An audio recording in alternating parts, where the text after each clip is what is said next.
My name is Gracie and I'm 27 years old. I balance being a housewife and holding a position as an office worker. My husband Aaron is the same age as me. He adores his mother Eliza a little too much and she seems to enjoy making my life difficult as a hobby. Despite the ups and downs of our marriage, we recently celebrated our second anniversary. I'm proud of how well I've managed to endure everything, and I find that work has become my escape. My dedication has paid off, leading to multiple promotions, which is uncommon for women in my field. Currently, I'm on a business trip, traveling across Europe for meetings. Right now, I'm in the middle of a very important one. Just as the meeting started, my phone, set to silent mode, began vibrating persistently. Seeing 2 missed calls, I thought it might be an emergency. I discreetly checked my phone under the desk, and to my surprise, the missed calls were from Eliza. What could possibly be going on? I wondered, feeling a twinge of anxiety. I quickly excused myself and stepped out to return the call, only to see Eliza calling again. "Hello, Gracie, where are you right now?" Eliza's irritated voice greeted me as I tapped the call button. I hesitated, thinking maybe I shouldn't have answered. "Hello, Eliza. How are you today? Is something urgent? Why aren't you answering me?" "I just asked where you are, Gracie," she snapped, her arrogance grating on my nerves. I was annoyed, but since I was in the middle of an important meeting, I didn't want to prolong the conversation.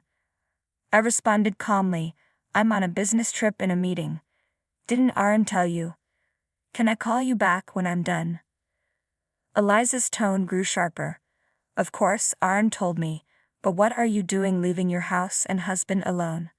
Come back home immediately." Her sudden and unreasonable demand caught me off guard. "I'm sorry, Eliza, but I'm in the middle of an important meeting. I really can't just leave."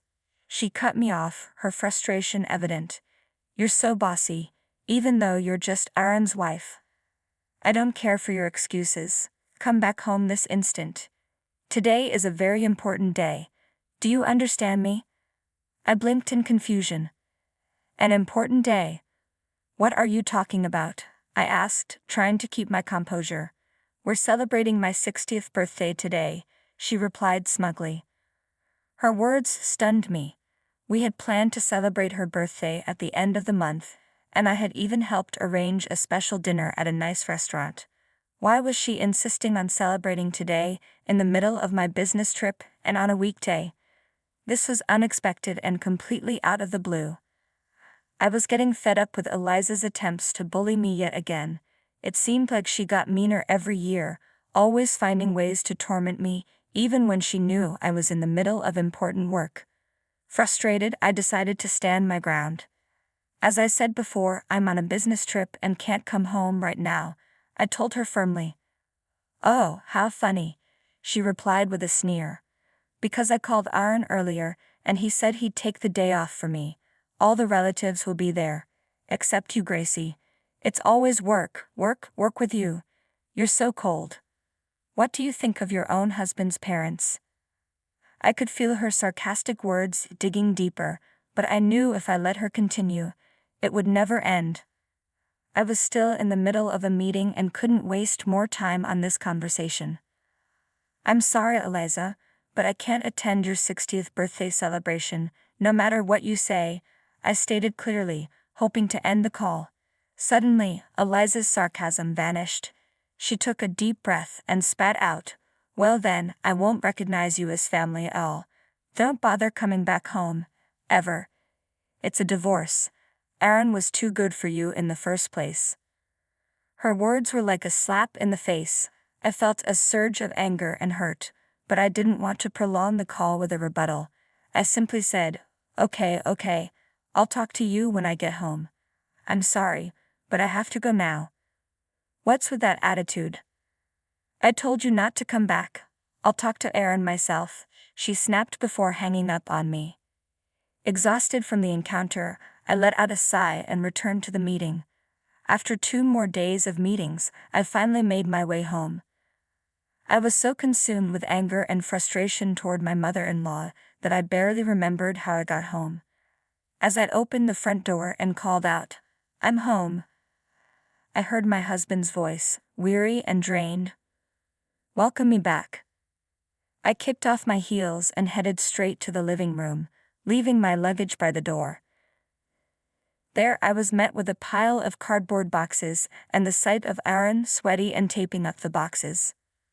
"What's with all the boxes?" I asked, my voice laced with suspicion.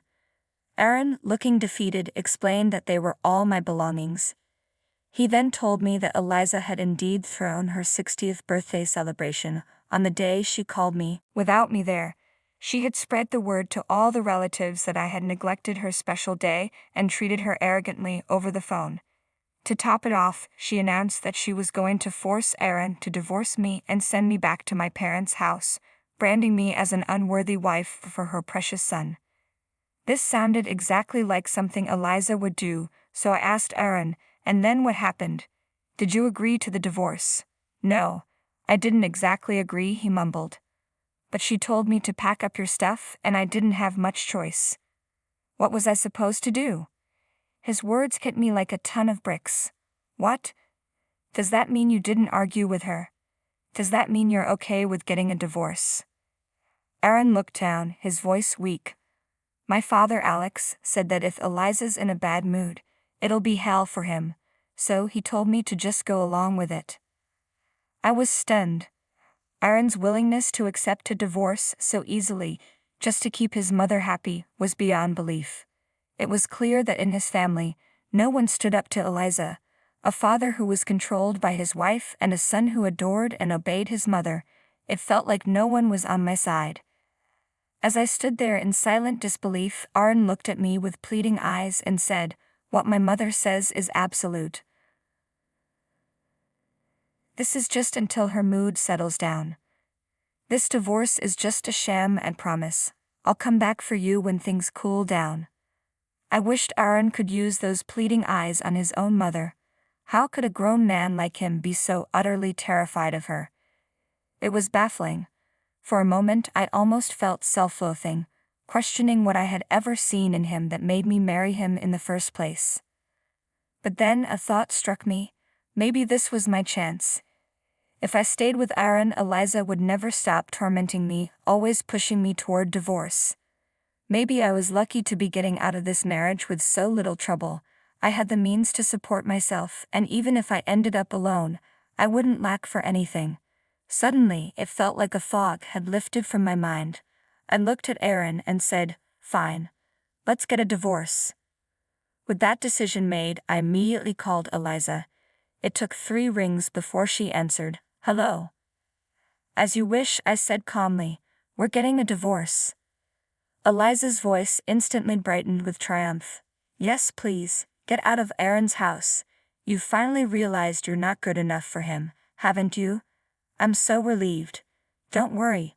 I'll find Aaron an obedient, pretty, and parent-friendly wife this time." "I'm sure Aaron will be in high demand," Eliza continued with a smug tone. "Don't worry, I'll take care of my son until he finds his next wife." After unloading all the sarcasm she could muster, I decided to give her a parting shot. "Well, don't misunderstand me, Mother," I said casually. Eliza, still in her good mood, scoffed. "Aren't you a sore loser? Well, don't mind me. Oh, by the way, Gracie, I got the divorce papers from the city office and handed them to Aaron. Don't forget to sign them." Without another word, she hung up the phone. Aaron, who had been listening to the entire conversation, actually looked relieved. I couldn't believe it. Is Aaron really this clueless? I thought to myself. Then I turned to him and asked, "By the way, honey, does your mother know that you're a full-time house husband?" Aaron's expression shifted to one of discomfort. "How can I tell her that? My mother lives for the idea that I'm an elite, working for a major company." His tone was defensive, but it only made things clearer. I recalled the hints that he had been hiding the truth from Eliza all along. At home, Aaron always wore a shabby sweatshirt, but when he met up with Eliza, he went out of his way to change into a suit. Whenever Eliza called during the day, He pretended not to be home, giving her the impression he was hard at work. At her 60th birthday celebration, Eliza had proudly announced that Aaron was a devoted son who had taken time off work to attend her party. She had even boasted that with his status, he would have no trouble finding a more obedient and prettier wife than me in no time. I'm sure everything will eventually come to light once we're divorced. But Aaron, who's always been the golden child in Eliza's eyes, would never dare reveal anything that might disappoint her. Eliza, who thinks her son is brilliant and infallible, has no idea that her so-called elite son quit his job at the major company. The truth is, Aaron left his job about a year ago. The son she once bragged about as a status symbol is now unemployed and a full-time house husband. Aaron had to quit after making a major mistake at work that resulted in a written apology, a demotion and a significant pay cut. I doubt he ever told his mother about that incident. The whole situation shattered Aaron. He had always been pampered and spoiled by Eliza, leaving him emotionally fragile and sensitive. The stress of having to write a report on his mistake led to palpitations and nausea whenever he even thought about going to the office. Eventually, he couldn't bring himself to go to work at all. First, he started calling in sick and using paid leave, but soon he stopped calling in altogether. The number of unauthorized absences piled up, and eventually, he was fired. Now Aaron has no intention of finding another job and has been relying entirely on my income. Aaron still can't bring himself to tell Eliza the truth because he knows how furious and disappointed she would be. A part of me is disappointed I won't be around to see Eliza's reaction when she finally learns the truth. I wouldn't be surprised if she were so shocked she had a stroke. But then again, it's not my problem anymore. Handing me the divorce papers, Aaron said, "This is just a cover to convince my mother, okay?" He handed me the divorce papers, which I promptly submitted. Then I signed a lease for a new apartment and moved in as quickly as possible. A month later, I received an unexpected phone call from my ex-mother-in-law, Eliza, someone I thought I had cut ties with for good. Curious about what she wanted, I answered the call. "What do you want from me now? Aren't you glad you got rid of me?" I asked sarcastically. "Well, you're still the same," she replied, her tone as condescending as ever. "Just listen to me." She launched into a story about Aaron.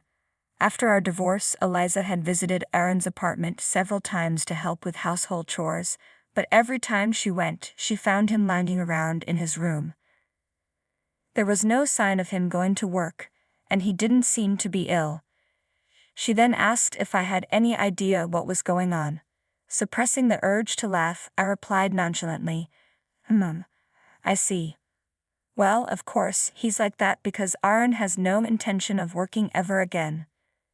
It was as if Eliza had forgotten she was the one who had insisted on kicking me out.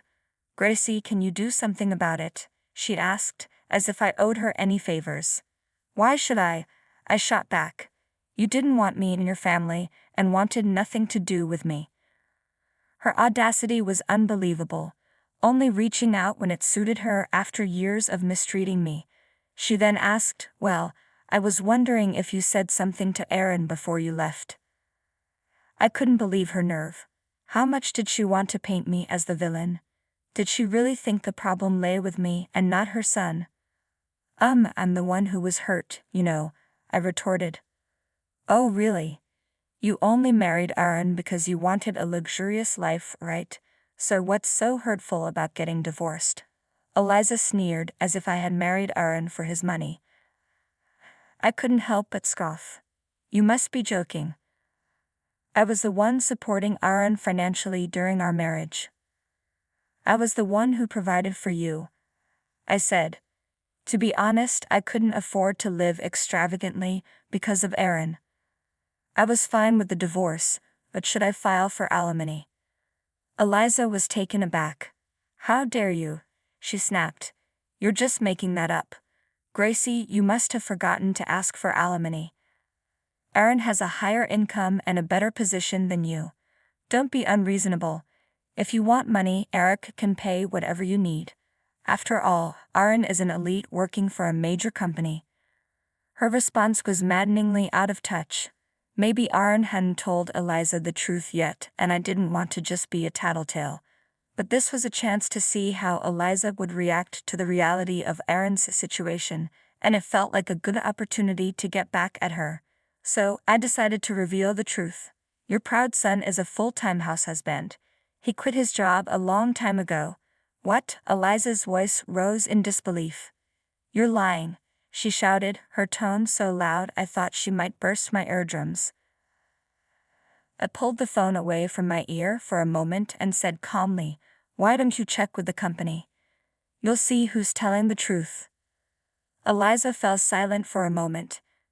Then she stammered, well, if that's true, what are we going to do? I can't support my son with just my pension, and no one will marry him now that he's unemployed. Eliza's voice had taken on a desperate tone, clearly reflecting her concern.